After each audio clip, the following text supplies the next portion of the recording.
The Octagonal is fast approaching, and for the first time since qualification for the 1998 World Cup, Canada has made it to the final round of Concacaf's World Cup qualifying. This is a very, very exciting time for Canadian soccer, and in the past few years, a very strong young crop of players have come up, forming one of the strongest groups the Canadian national team has had in years. So we should look at which players deserve to take a part in Canada's historic World Cup qualifying campaign and what the best 23-man roster Canada can field is. Now, from the first two rounds of World Cup qualifiers and the Concacaf Gold Cup, we have had a lot of different players play for Canada this year, and a lot of different guys put their case up for why they should be A, in the team, and B, potentially starters for this World Cup qualifying campaign. So first I'm going to list off who I think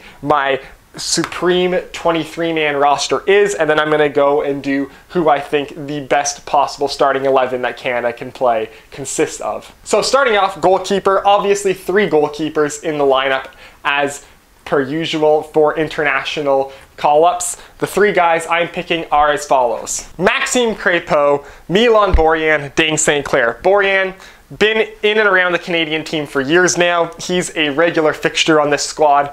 Maxime Crépeau, past 2 years, has been fantastic with the Vancouver Whitecaps, really stepped up his game, and in the Gold Cup was incredible for Canada.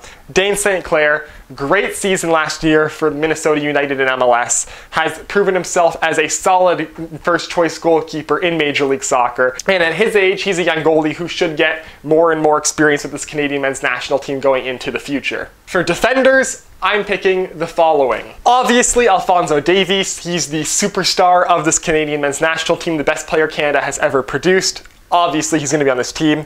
Stephen Vittoria, captain of the Gold Cup squad. He was very, very solid there. He's the experienced veteran defender on the Canadian back end, regular fixture for the national team. Same sort of vibe goes for Daniil Henry. Although Henry playing now in the Korean League is at a bit of a lower level, I could see him still being in this 23-man squad, but playing less of a role than he usually does. Richie Laryea, the Toronto FC right back, adds a great attacking option for Toronto for a back 5, is great in a right wing back role or in a right back role. Good utility player for the Canadian national team. Scott Kennedy had his first call-up for the Canadian national team in the first round of the World Cup qualifiers and went from a relative no-name to a named, possibly regular starting 11 center back for Canada. He was excellent in those games in Suriname and then Haiti. I could see him potentially making a big impact in these World Cup qualifiers. Kamal Miller and Alistair Johnston, 2 traditional right backs in MLS who play for CF Montreal and SC Nashville respectively, who both played as part of the back 3 center backs regularly for Canada at the Gold Cup. Both were very, very good in those roles at the Gold Cup for Canada. Miller was a bit better there than Johnston in my opinion, but I think those Gold Cup performances put them in enough good faith for them to be in the Canada squad for the World Cup qualifiers. Moving on to the midfield. I've only selected 5 traditional midfielders for Canada, as I think we're going to play a 5-3-2 sort of formation. The midfielders I have are as follows. Marc-Anthony Kaye, solid MLS central midfielder, in past years has become a more and more important part of the Canada midfield group. Very good player, recently part of a huge money transfer for MLS from LAFC to the Colorado Rapids. He is a regular fixture on the squad. Jonathan Osorio, same sort of deal in terms of being a regular fixture on the Canada squad. TFC all-time record appearance leader, regular fixture at TFC, star player at TFC. Just adds a bunch of experience playing for Canada to this Canadian national team and is another useful piece in the midfield. Steven Eustáquio, probably Canada's player of the tournament at the Gold Cup. He was absolutely fantastic in the central midfield, really showed off a high class of ability. Probably Canada's best central midfielder right now, one of Canada's best players, period, right now. I think for big performances for the Canadian national team, the Gold Cup was just a start for Eustáquio, and he is going to be a huge part of this World Cup qualifying campaign. The next two are kind of question marks. Atiba Hutchinson and Scott Arfield both have not been regulars in the Canada squad as of late. Hutchinson, due to his age, he's getting up there. Scott Arfield has always been kind of iffy about whether or not he actually wants to represent Canada regularly. Hutchinson, though, is so close to the all-time appearances record for the Canadian national team. While he may not play in all the World Cup qualifiers for Canada, I will be shocked if Hutchinson does not make at least a few appearances during this World Cup qualifying campaign. He still is a quality player, still is one of the better midfielders Canada has, and definitely deserves to be in this World Cup qualifying campaign. Scott Arfield, probably the biggest question mark of all the players on this list that I've chosen. I have a feeling that World Cup qualifier final round would be enough to drag him back. The question is, does John Herdman really want him on the team still at this point? If he were to come back, he still is a very useful piece in the center of midfield, a guy who has Premier League experience, a guy who has big game experience, a guy who still plays at a high level with Rangers in Europe. He's a useful piece, maybe not a full regular starter for this team throughout the whole World Cup qualifiers, but he would be a very useful piece to have. If Arfield doesn't come, I'd expect to see a Sam Piet or a Russell Tybert take that place, but I would like to see Scott Arfield in this squad. And finally, for the forwards, here we go. The second biggest name on the Canadian national team, Jonathan David, of course, the man from Lille, French league champion, guaranteed spot on this roster. Same goes for Kyle Larin. The man is having a dominant year so far for the Canadian men's national team. Already has set the record for most goals for an individual player in a single year for the Canadian national team. He has been in incredible form, both for Canada and for Besiktas in Turkey. And if he can keep scoring goals at the rate he has been, he'll be a dangerous, dangerous player for Canada in these World Cup qualifiers. Lucas Cavallini, the Vancouver Whitecaps designated player, another regular fixture on this national team.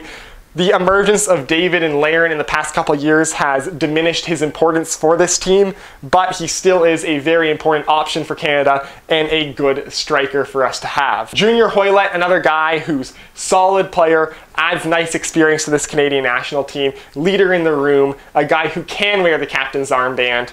Good player, good leader, good presence. He's a guy who's definitely going to be in this squad for these World Cup qualifiers. Tajon Buchanan, the youngster who dominated the Gold Cup for Canada, winning the Young Player Award for that tournament. He had to fill in Alphonso Davies' shoes after Davies was hurt in training for the Gold Cup, and he was incredible in that role. Literally, I didn't think anyone would be able to seamlessly fill the Alphonso Davies role for Canada, but at the Gold Cup, Tajon Buchanan did. And he was amazing throughout that entire tournament, and just a guy who, you know, after what he did at the Gold Cup, if he goes and puts up a solid couple performances at the World Cup qualifiers, is going to get a huge money transfer to Europe in probably the winter window. Theo Corbeanu, the Wolves player who is now on loan to Sheffield Wednesday in League One in England. He's been a solid bench option for Canada in the past couple windows. Solid player, still has some developing to do, but he is a classic winger and a good player to have on a roster. Daniel Jebison, the Sheffield United striker.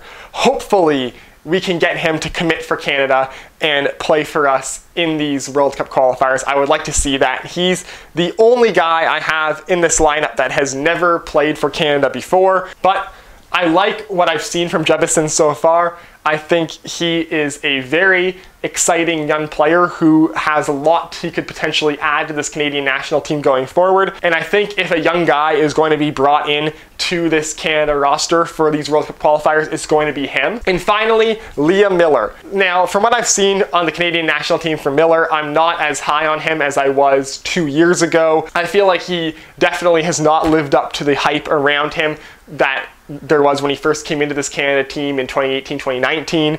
And, well, yes, now he is in the Swiss League playing regular first team minutes. I feel like he's a guy who there's other more exciting younger guys coming up from the Canada team that have passed him, such as Corbeanu, such as Buchanan.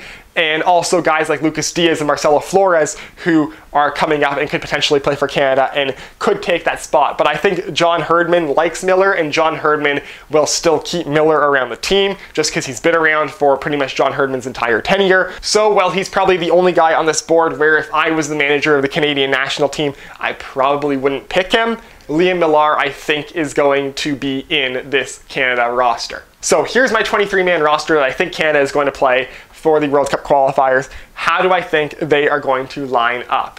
Well, I think they're going to line up as follows. As I said, 5-3-2, Maxime Crépeau in net. That might be a bit of a controversial pick. I think Milan Borjan has been the Canadian starting goalie for years, and I think a lot of that was because for a long time he was kind of all we had. We didn't really have any MLS level starting goalies, didn't really have anyone else playing at the level that he was in Europe. But now Maxime Crépeau in the past couple of years has established himself as a strong starting goalkeeper in the MLS, and I think in the Gold Cup he was very, very good for Canada, and I think put up better performances in the Gold Cup for Canada than Milan Borjan would have. So I think he deserves a look as the full-time starting keeper for the Canadian national team over Borjan. Defense, Davies, obviously left back, easy choice.